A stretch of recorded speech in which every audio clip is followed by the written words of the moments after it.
Ces dernières années, Valérie Pécresse a fait preuve d'une grande mansuétude à l'égard des islamistes de la région Île-de-France.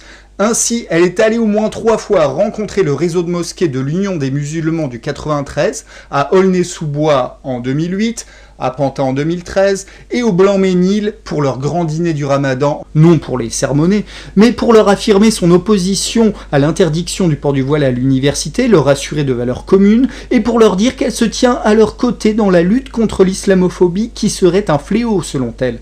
Aussi, elle leur affirme sa volonté de régler la question des lieux de culte, soit faciliter la construction de leur mosquée. Écoutons-la. L'examen comme ça, c'est un adulte.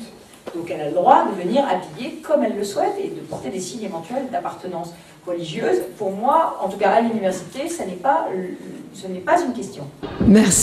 Merci beaucoup de cette invitation. Moi, je suis très heureuse d'être ici à l'invitation du président et du secrétaire général de l'UAM. Je suis très heureuse d'être ici avec tous mes amis. Moi, ça fait quelques années que je travaille avec la communauté musulmane, la main dans la main. Je travaille avec la communauté musulmane et j'ai découvert que nous avions, eux et moi, vous et moi, un certain nombre de valeurs communes. On doit faire davantage. Nous, les élus, nous vous devons davantage. Il faut qu'on résolve la question des lieux de culte, parce que c'est une question qui se pose. Et l'important, c'est d'éviter que monte ce fléau de l'islamophobie que l'on sent monter aujourd'hui dans la société française. Et pour combattre ce fléau, il faut qu'on travaille ensemble. Nous allons vous présenter les fondateurs dirigeants de l'UAM 93, qui sont un mélange de frères musulmans tunisiens et d'islamistes bontins. Hassan Farsadou, tunisien, est le président de l'association depuis 2011. Il fut candidat du parti Ennahda pour les Tunisiens de France aux élections pour l'Assemblée constituante tunisienne de 2011. Ennahda est la branche tunisienne des frères musulmans.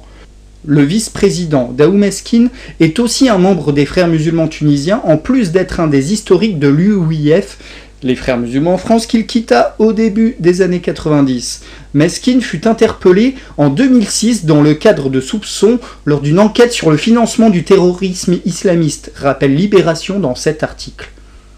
En 2016, il refait parler de lui à Sevran, car il est propriétaire des murs de la mosquée dite des radars, fermée après la mise en évidence que 13 jeunes partis faire le djihad en Syrie avaient fréquenté la mosquée. On se souvient de l'agression de Bernard de la Villardière devant la mosquée de Sevran, alors qu'il interrogeait Daou Meskin sur la radicalité de ses fidèles. La mosquée était alors appelée par les médias la mosquée Daesh. C'était dans Dossier Tabou. Le secrétaire général de l'UAM 93 est Mohamed Henich, ami de Patrick Karam, le bras droit et porte-parole de Valérie Pécresse pour cette campagne des présidentielles. Henich a défrayé la chronique récemment car, en tant que président de la mosquée de Pantin, il a relayé sur Facebook la vidéo ayant cloué au pilori Samuel Paty. Henich, souvent invité sur Beurre FM, la radio musulmane, avait tenu à distinguer ses fidèles des musulmans trop républicains. Il disait, c'était en 2010 sur Beurre FM, « Les musulmans laïcs, c'est un autre monde », en les distinguant des musulmans pratiquants de son organisation. Écoutez Patrick Karam faire applaudir Mohamed Henich avant de laisser le micro à Pécresse. Monsieur le secrétaire général de l'UAM 93, cher Mohamed, nous avons un long passé commun. Tu en parleras peut-être tout à l'heure, mais je veux te féliciter publiquement. Je suis aujourd'hui président de différentes organisations et c'est avec Henich que j'ai appris comment travailler avec la droite et avec la gauche sans fâcher et l'un et l'autre. On peut applaudir Henich. On peut applaudir Henich. Et je veux aussi le féliciter d'avoir invité Valérie Pécresse à cet iftar, parce que Valérie Pécresse fait partie de ces responsables politiques qui ont un discours républicain et qui n'ont jamais dérapé quand on parle de l'islam, quand on parle de la diversité. Merci Valérie, je veux te rendre cet hommage public et te dire toute notre confiance.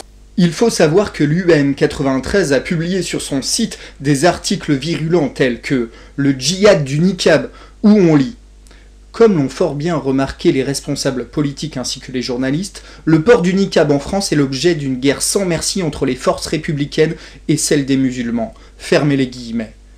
Une interprétation toute particulière de la pensée des journalistes. Le principal rédacteur du site de l'UAM 93, Daniel Youssef Leclerc, un converti, s'était positionné contre la loi de 2004 interdisant le hijab à l'école et la loi de 2010 prohibant le niqab dans la rue. Il écrivait, ouvrez les guillemets, « Ultime provocation, on exige des musulmans d'opter sans réserve pour les lois humaines de la République et de renoncer aux lois de Dieu sous peine de sanctions. Mais liberté de penser oblige, rien n'oblige à adhérer à une quelconque loi quand bien même elle serait votée par une majorité d'inconscients. » C'est sympa pour les députés. Et il continue. « Et Dieu, le savant et le plus grand, n'a nul besoin d'avocat pour légitimer quelque injonction que ce soit sur la condition des hommes ou des femmes, sur l'homosexualité, sur les châtiments corporels ou la peine de mort, entre autres. En conclusion, les grands mouftis de la République laïque pourront toujours aboyer, cela n'empêchera pas la caravane islamique de continuer son chemin jusqu'à sa destination finale. » Fermez les guillemets. Voilà le contenu idéologique de l'UAM 93. Militer pour le droit du port du niqab, reconnaître les châtiments corporels ordonnés par Dieu, laisser croire à une guerre entre forces républicaines et musulmans comme ils disent. Alors que les responsables politiques devraient demander l'interdiction et la dissolution de l'UAM 93 qui regroupe 30 mosquées en Seine-Saint-Denis, eh bien Valérie Pécresse va à leur réunion pour leur promettre de faciliter la reconstruction de lieux de culte et pour s'engager à lutter contre l'islamophobie.